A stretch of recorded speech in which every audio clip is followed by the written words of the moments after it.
Hello and welcome back to my YouTube page. If this is your first time here, I will encourage you to go through these videos and check out which ones will add value to your scholarship application and your graduate school experience.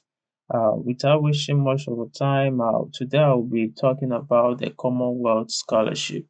The Commonwealth Shared Scholarship is currently open, and in this video, what I want to achieve is to show you most vital information you need to know and how you can start your application. Okay, so that is what I'll be doing in this video, and I'll also be doing another video after this one to show you how you can come up with ideas for your essays, especially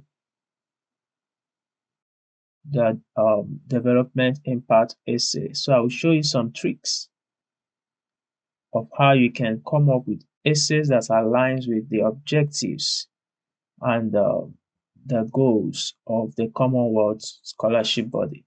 Okay, so basically, let's look at what the eligibility for these scholarships are. Okay, so for you to be able to apply for this scholarship, you need to have a first degree before or by September 2022. Okay, you need to have at least an upper second class degree in any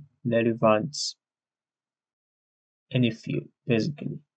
Okay, or you have a lower second class degree with a relevant postgraduate qualification. All right, so in a nutshell, what this means is that you should have at least, that means at least 2-1.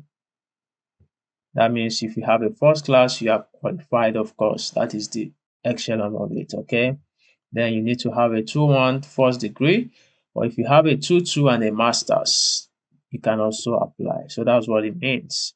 And you must not have studied before in any high income country, basically. All right. So, and you should also show that you can be able to afford to study in the UK without a scholarship. So that is a way you can. There is an essay like your motivation essay. I will show you that essay. That's where you can imply, you know, your background, how you cannot afford to study in the UK without a scholarship. You don't need to state it basically directly, but the tone of your essay can show that. Okay. So all the supporting documentations. All right. So that's basically that. You can read the other information there, and eligible countries. Here are the list of eligible countries. So there are 23 eligible countries for this year.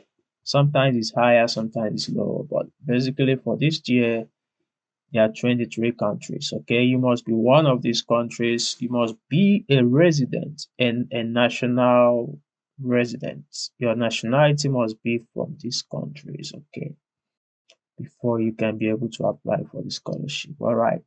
So let's go to the forms. All right. So here you need to list in the application. When you start the application, you'll be required to list all your undergrad and postgraduate qualification, all the qualification you've obtained before now or now, even with the one you are currently on. If you are still an undergrad or you are still doing your postgraduate degree, you need to list everything, and also publications.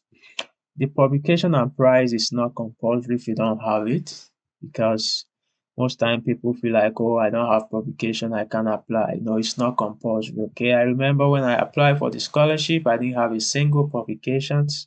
So it's not compulsory if you don't have it. It will not impact you basically much, but if you have it, it can be an advantage. But if you don't, you are fine. Okay, and also your job history, you need to put all those stuff in there, statements of the relevance of your previous work to the scholarship. So I think this is quite new. I think it's a quite new addition to the requirement. Then you will list 3 referees, okay? And they state here that one of your referee must be your current employer. Okay, so if you're a fresh graduate and you're not yet employed, Are you not still going to apply? Of course, you can still apply, okay? If your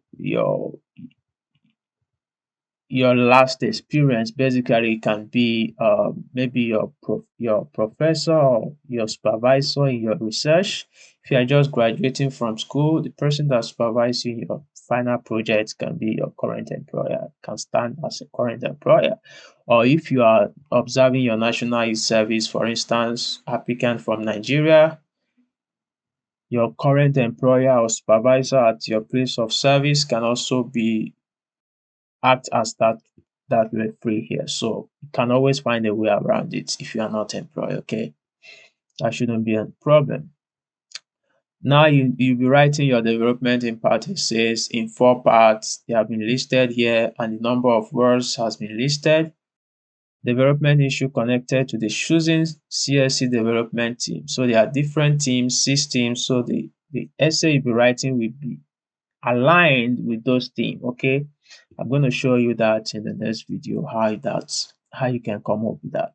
And the word limit is 200. In the second part, you explain how you intend to apply the new skills once your scholarship ends. In the third part, you outline what you expect with change in development terms following your scholarship.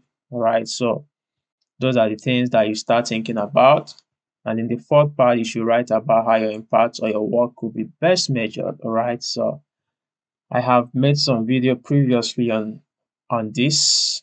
Okay, I've elaborated on the essays part. You can check that video out. And the application form will also ask you to confirm what your award objectives are and how each of them will be met by the scholarship program. Okay, so it's more like talking about your objective during the program. All right, so and also you will talk about your objective for the next 2 years and how each of them will be met by the scholarship program. And also you confine your objective, your long-term objective, what you want to do in the next 5, 10 years. You want to have obtain a higher degree, PhD, want to work, you want to start an organization or an NGO, you want to advocate for something, a lot of things you can do in a long term. So you kind of highlight how the scholarship will help you to achieve that. Okay. And also you'll be writing a personal statement where you will summarize the ways in which your personal background has encouraged you to want to make an impact in your home country. Basically, here is where you come up with challenges that you have encountered growing up as a child from a very humble background, the challenges you face to higher education, how you are able to afford it, and what you went through to excel despite those challenges, how you were able to excel, and what you want to do to make a difference to ensure that people doesn't go through that same challenges that you faced while trying to get higher education basically. So you can also indicate area in which you have already contributed, what you've done, such as having overcome any personal and community barriers to your choosing career. So those are the things that you'll be writing. 500 words. I like this essay best because it's more of you talking about yourself, like your challenges you faced, how you overcome them, what you have done in your community, basically. So it can be as simple as anything. It don't have to be something complicated. Okay, keep it simple as possible. Summarize the ways in which you have engaged in voluntary activities. Basically, voluntary activities can be anything. It don't have to be you working for an NGO. It can be you volunteering for an event like maybe Global Health Day or Global Environment Day, something like that, volunteering to create awareness about something. Those are the kind of things that aligns with SDG goals, kind of volunteering, those are the things that you can highlight here. Okay. And also your scan of your passport or national ID card. Passport is usually better because that shows that you're ready to fly when you get the scholarship. Okay. So yeah. So basically that, then the selection process, you can read about that, academic merit of the candidate, quality of your plan of study, potential impact. Then you can read more information from here. They have listed other things, how they consider that here. Okay. So that is what you can also go through. Tenure and placement, the award is for only 1 year third masters. You can see it there. So no fund for MBA. Basically, most time MBAs are 2 years programs, like 1 year for schoolwork, 1 year for internship or something like that. So the program is only for 1 year third masters. Okay, anything outside that you can get the scholarship.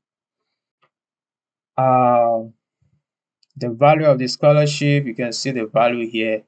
1,133 per month if you are living outside London metropolitan areas.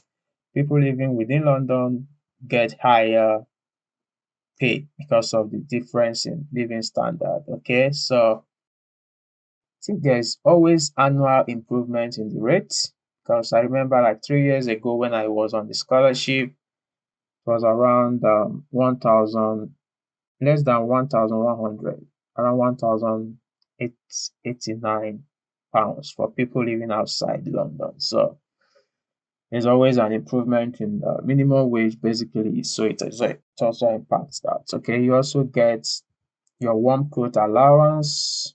Okay, so once you are you are arriving UK during the winter season, going into the winter season, basically. So you'll be given some allowance to buy warm clothes, which is a lot of money. Okay.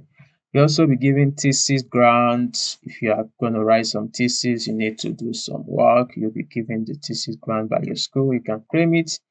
The study travel grants, also be given a study travel grant, and reimbursement. Of course, you'll be taking this test compulsory before you can even apply for visa, basically. So you pay for it yourself, but once you arrive UK, you will be reimbursed for that. Okay.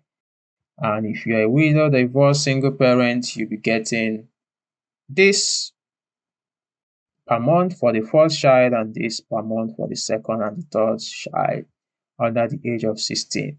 If you are accompanied by your children and they are living with you at the same address in the UK. Okay.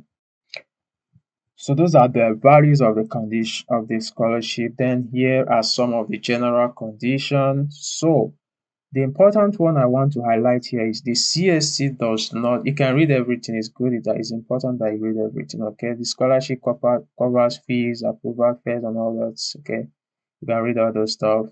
But the important one I want to highlight here is the CSC does not require any candidate to write IELTS, okay? I've gotten a lot of questions about this. You don't need you to write IELTS, you don't need it to apply for the scholarship, okay? But the school that you are applying to might need it. Okay. So if you are looking up school to apply, to check their requirement before you start the application. So you don't get to the point of submission or something and you find out that, oh, you need to write or submit IELTS. And most schools also will accept other forms of proficiency, like maybe credit in WAEC, because I remember when I applied, I didn't write any IELTS. The first school I applied to, I used my WAEC certificate, credits. They will ask you to send a PIN for them to verify or something like that, but they accept it. So you check the school. If they accept that, if they didn't write it their website, you can send an email and verify. Okay, so that's the only place that IELTS can work. If they don't accept any other form, if they insist on IELTS, it's either you don't apply to the school or you write the IELTS. So okay, so you'll be required to submit a health and disability form before your confirmation of award can be issued. Okay, so they will send you some form to fill and submit. Maybe you do some medical checkup, go to health practitioner and do some medical checkup and fill some form and submit. And also you'll be required to sign an undertaking to return to your home country as soon as possible after your award. So It's expected that you go back to your home country after your award. Okay, so basically, what that means is you are expected to go back to your home country. Doesn't mean that you can travel to any other country. Okay, it's not. Go back to your country. It's not. Doesn't mean you can travel to any other country.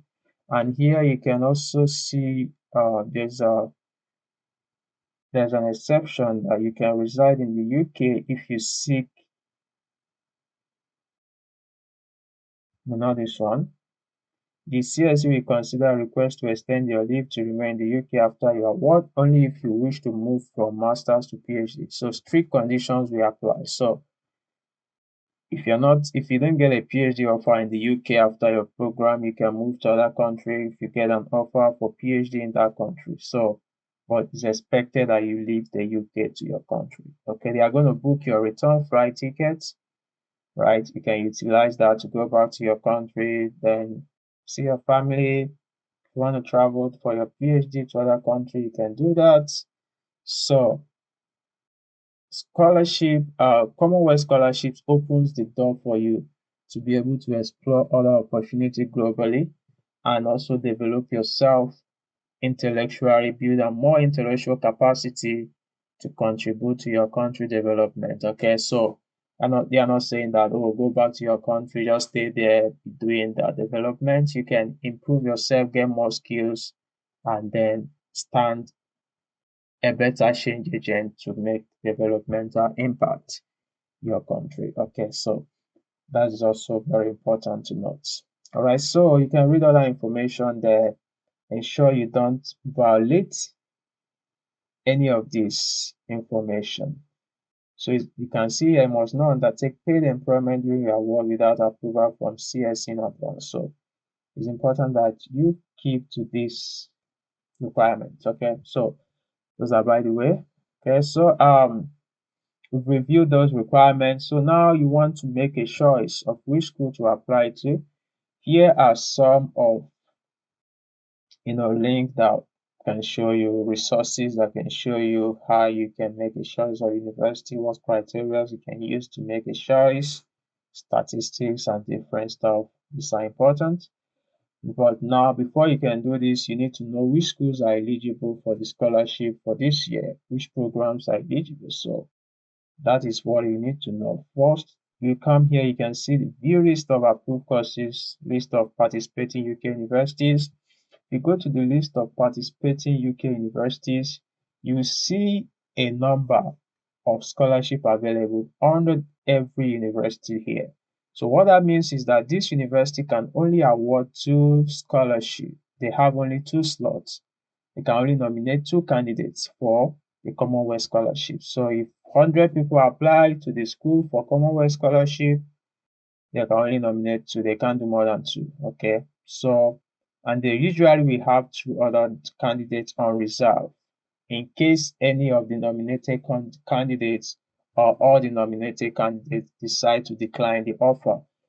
There are always cases of declining offer. Okay, maybe the person have more than multiple nominations and you have to accept just one, and you decline the rest, and then they will pick a candidate from the reserve list to replace that person. So you can check the school and see the number of slots. Some have just 1 slot. That means they can only nominate 1 candidate. So competition might be high for school that have 1 slot. Then you can check for schools that have more than 1 slot. So if you're applying, don't just go for school that have 1 slot or 2 slots. Go for school that have more slots. Okay. So even if there will be some student rejecting their offers, people on the waiting list can have a chance of being nominated. Okay, so those are the things. Once you've confirmed the number of slots, then this is important, and you can also see the link to the school website. That's where you make your application for an offer to get admitted to the school.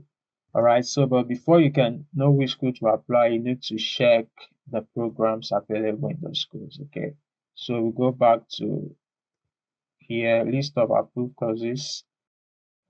You can see under these 6 different teams. There are different schools and different programs. Okay. Under access, inclusion, and opportunities, these are the programs offered under the schools, and these are the schools that are offering those programs. University of Nottingham, MA Education, this program is always there, like every year. Most times the changes are not much. Last year and this year might look similar. There might be some schools that are not there again. There might be some schools that are introduced newly. So it's sometimes it changes, but not very, very significantly. Okay. So once you identify the programs you want to apply, for instance, you can see MA Education is offered by Liverpool Hope University. MA Education is also offered by University of Nottingham. So if you're applying to MA Education, it is okay if you apply to these two schools. Okay, you can apply to two different schools for the same program. All right, so that increases your chance of getting nominated. So any program that you think relates to what you can do, it don't have to align completely with your first degree. Okay, you can study something different in your first degree, but if you can be able to write a good essay on this, you can get into that program. Okay, so also check other ones: promoting global prosperity. You can see the different programs under that. Check the ones that you want to apply. Remember, you can apply to programs under any of the team. Like, you don't have to just one team. If you see any program under this team that you are interested in, go on and apply under any of the team that you think you can apply to. Just list them, make your list, create your table, program, school, um, the team. So those three informations are what you need. So once you've listed the programs you're interested in, then you start to go to the school, check their requirements, which ones need you to write IELTS. Do you want to write IELTS? Yes. Don't want to write it? No. You can remove those schools. Okay. If they are not going to accept any other form of English proficiency that you have, you can remove those schools and go for the schools that you meet their requirements. So that is it, how to make a choice of schools. So the other thing I want to show you is how to make your application. Okay. If you're applying to 6 schools, you will be applying to those 6 schools separately. How to apply? Okay. Now you come here, click here to apply. Now this is the portal where you'll be making your application. You search for your country, Nigeria. So for the purpose of this, I'll create a dummy account and use it to show you how to apply. And once you log in here, you come to this page. If you are new here, you create a new account. If you are returning, maybe you've created an account, you've closed it, you want to come back and continue your application, you enter as a returning user. Okay. So you log in. So I'm going to log in. I've created an account before. I've started some application, but I want to log in. I'm not applying for the scholarship. Okay, it's just a way for me to show you how to apply for the scholarship. Okay, returning user. So I've started some application initially. Right. Okay. So once you log in, if you have started some application, all the application will show here. These are just done. Okay. So, but if you just created your account, this is what we show to come in this form. Okay. Here they will ask you to choose the theme that the program you're applying to falls under. Let's say it falls under access, inclusion, and opportunities. Choose it. Then list of schools under that theme. We come in, we pick the program, MA Education. Then it will ask you to proceed. Okay. So here you verify the email address you've entered, and then say, is this email address correct? Yes. Then you continue. Then you enter your information, then you continue like that to apply for the scholarship, enter other information and all that. So once you completed the page, you can click next, or if you want to come back or continue later, say you can log out by closing your browser window, but do not click on save progress first. Okay, it's very important to follow that instruction. Don't click on save progress first, but you can just close the browser. Okay, the deadline for this scholarship application is 20th December. Okay, so just close the browser. If you want to come back next time, click here to apply. You log in, follow the same process. Nigeria, also log in. So you will see the list of scholarship you've started. So if you're applying to 6 schools, that's how you start those 6 applications and enter the information. If you want to start a new application, you click on start new, and the same way. So if you have applied to offer to 6 schools, 6 different schools or 6 different programs, you're going to start 6 different applications here. Okay, so it's important that you you go to the school that you want to apply to, check the deadlines for the application. The first thing to do is to apply for an offer, because most of those schools have a closer deadline compared to this deadline of the scholarship. Okay, so apply to get an offer from those schools, and some of the schools also have deadline that is different from the deadline of this scholarship. Okay, so here is another important information. You are advised to complete and submit your application as soon as possible, as the online application system will be very busy in the days leading up to the application deadline. So there are some people that they want to submit on the deadline day, but it's very risky. Your submission might not go through. So it's better you submit at least 2-3 days before the deadline, like to be on a safe side. Ensure you've submitted all your applications before that. So what I was saying is, if you go to these schools here, even though the scholarship body has given that the deadline is, I think, 20th of December, some of these schools might have different internal deadline. Okay, so if you go to the school, some of them might have, you can see here, 20th December is the deadline. Okay, some might have a different deadline for the scholarship. So it's very important that you abide by the deadline of that school in submitting your application on the portal of Commonwealth Scholarship, because once you submit your application on the portal, it goes to the school. Okay, it usually goes to the school, right? So follow the instruction, and if you do that, your application process will be seamless. Okay, so that's it for this video. So in the next video, as I said, I will show you how you can come up with ideas for your essay, especially the development in part essay. So thank you for watching, and I wish you all the best as you continue with your application. Bye.